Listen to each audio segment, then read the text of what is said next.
তো বন্ধুরা, এই মুহূর্তে আমি দাঁড়িয়ে আছি দেবাশিসের বাড়ির সামনে, আর ক্যামেরা করতেছে আমার বন্ধু দেবাশিস। তো বন্ধুরা, তোমরা যারা প্রতিনিয়ত আমার ভিডিও দেখো, হয়তো তোমাদের মনে নাও হতে পারে, কিন্তু আমার মনে হয়েছে তো যে আমার কথন শৈলী, আমার ভাষা শৈলী, আমার রচনা শৈলী আরও একটু উন্নত করতে হবে, আরও একটু আপডেট করতে হবে। তো সেই জন্য আমি ওর কাছ থেকে দুটো বই চেয়েছিলাম। আমি অনেক দিন ধরেই মানে পড়াশোনার জগৎ থেকে বিরত রয়েছি, আর পড়াশোনার সঙ্গে একমাত্র বর্তমানে এই ভালোভাবে জড়িত আছে আমার সঙ্গে যা চেনাশোনা আছে। তো ব্যাপারটা হচ্ছে অনেক দিন ধরেই চাচ্ছিলাম, কিন্তু সময় হচ্ছিল না। আর ও মানে এইখানে থাকে না, বাইরে থাকে বোলপুরে পড়াশোনার জন্য। তো আজকে একটা সময় করে এসেছি ওর কাছ থেকে, মানে দুটো মানে বই নেওয়ার জন্য এসেছি। আমি দুটো একটা বুঝি না, আমি বই নিতে এসেছি। তো আমাকে দুটো বই দিল, একটা হচ্ছে রবীন্দ্রনাথ ঠাকুরের সঞ্চয়িতা, আর একটা হচ্ছে নারায়ণ গঙ্গোপাধ্যায়ের বাছাই গল্প।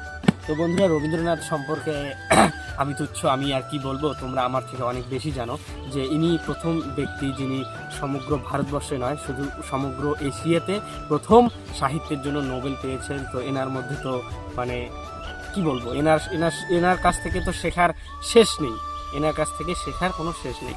আর একজন হচ্ছে নারায়ণ গঙ্গোপাধ্যায়ের বাছাই গল্প। তো মানে বই পড়ে আমি এখান থেকে কী পাবো, মানে আমার যে প্রথমেই বললাম যে আমার কথা বলার ধরন, আমার ভাষা শৈলী, আমার রচনা শৈলীটাকে আরও একটু উন্নতি করতে হবে, আরও একটু উন্নত করতে হবে। তার জন্যই আমি নিয়ে গেলাম। জানি না পড়তে পারবো কি না, তবে মানে বই পড়লে যে নতুন নতুন ওয়ার্ড জানা যায়, মানে নতুন কিছু শেখার সব থেকে একটা ভালো মাধ্যম হচ্ছে, সেটা হচ্ছে বই পড়া।